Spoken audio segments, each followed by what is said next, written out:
Tras los pasos de Montfort. Versión virtual. Formación Internacional Montfortiana. Fin. Lunes 15 de agosto a jueves 8 de septiembre de 2022. Con mucho gusto, presentamos esta versión virtual tras los pasos de Montfort. Es difícil recorrer cada lugar de misión, cada huella, pero se logra una aproximación a su itinerario.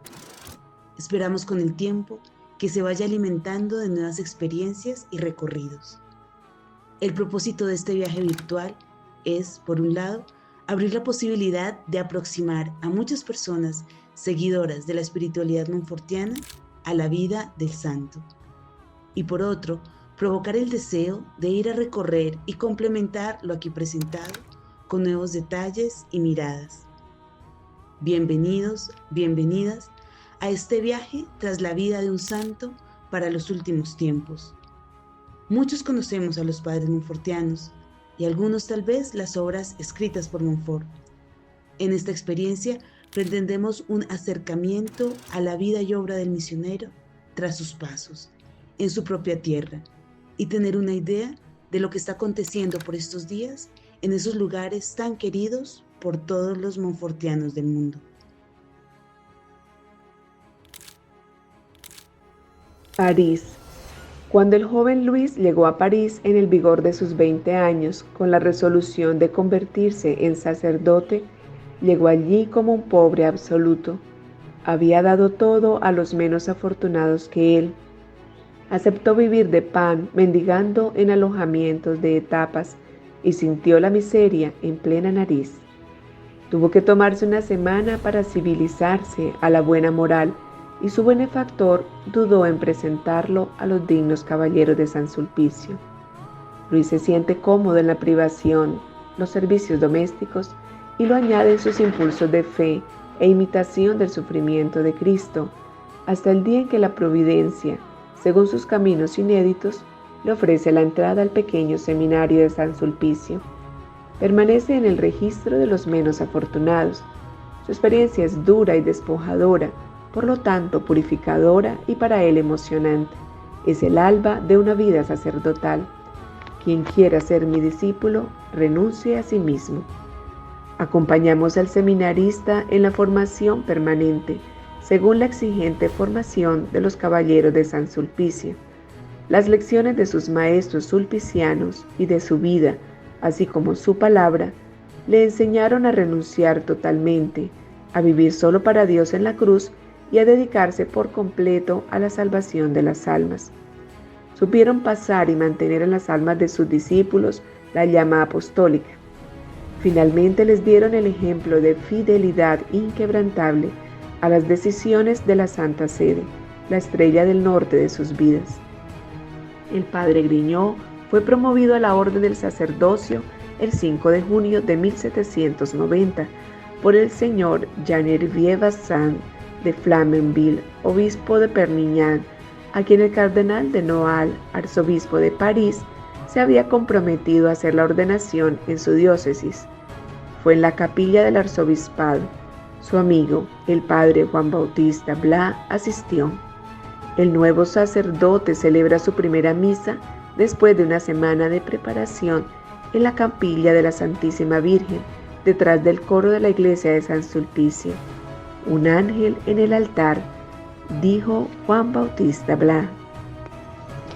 Montfort va, según la costumbre del seminario de San Sulpicio, en peregrinación a Chartres para visitar la imagen y la capilla de la Santísima Virgen.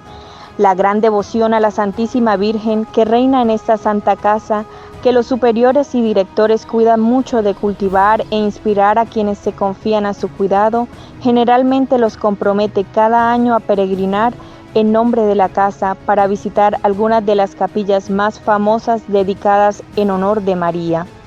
El señor Grignon recibió este agradable encargo con toda la alegría de su alma. Así fue a Nuestra Señora de Chartres como al jardín del Edén. Este lugar era para él un paraíso terrenal donde recibió grandes gracias. Se le dio como asociado en esta peregrinación al señor Bardou, párroco en la diócesis de Narbona. Montfort se sintió libre para seguir los movimientos de su celo.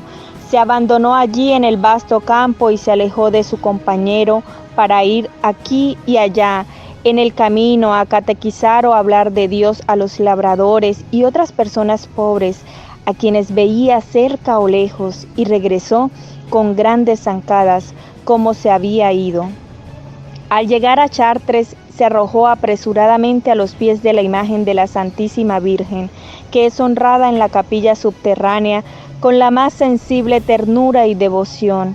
Allí, a los pies de su buena madre, su corazón se alegró y podía decir con San Pedro: ¡ah, qué bueno es aquí! Los momentos fueron cortos para él. Se quedó allí con gran placer y se fue con pesar. Así que regresó lo antes posible y no se fue hasta tan tarde como pudo. Tomó la comunión allí con un fervor y piedad que la gracia del lugar parecía poner en su apogeo, y perseveró allí en la oración 6 u 8 horas a la vez, es decir, desde la mañana hasta el mediodía, de rodillas, inmóvil y como si estuviera encantado. El último año de su seminario, 1699, fue elegido con un cohermano para hacer la peregrinación anual del seminario a Notre-Dame de Chartres, que dará a luz a Notre-Dame de Sauterre, que pasará las horas contemplando, preocupando a sus compañeros peregrinos. Él dirá: cuanto más tenga su imagen grabada en mí para mostrarme al Rey.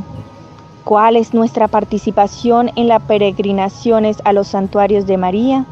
¿Qué beneficio espiritual apostólico obtenemos de eso para un mejor ser humano? Si tuvo que dejar a los pobres de Poitiers, fue para frecuentar los de Salpêtrière de París. Escribe el padre de Montfort: estoy en el hospital general con 5.000 pobres para hacerlos vivir para Dios y morir a mí mismo. En la Salpêtrière, con su hermosa capilla del Hôtel Dieu, el padre de Montfort oró, celebró, confesó, consoló. Amó a Jesucristo en el sacramento de los pobres.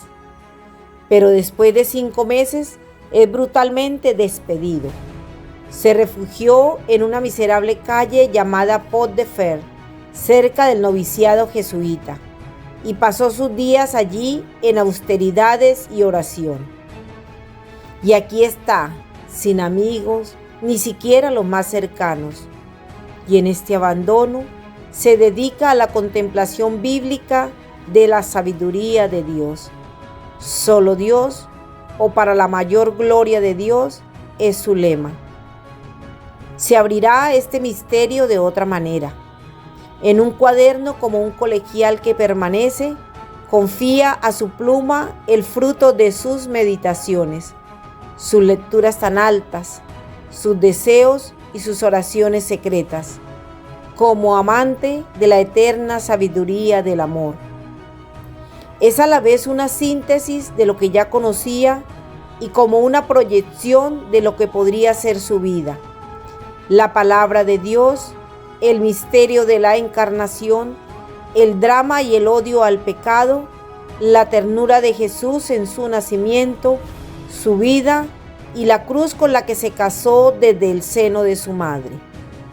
Luego, deseos, oraciones, mortificaciones y al final, María, Madre, Señora y trono de la sabiduría divina.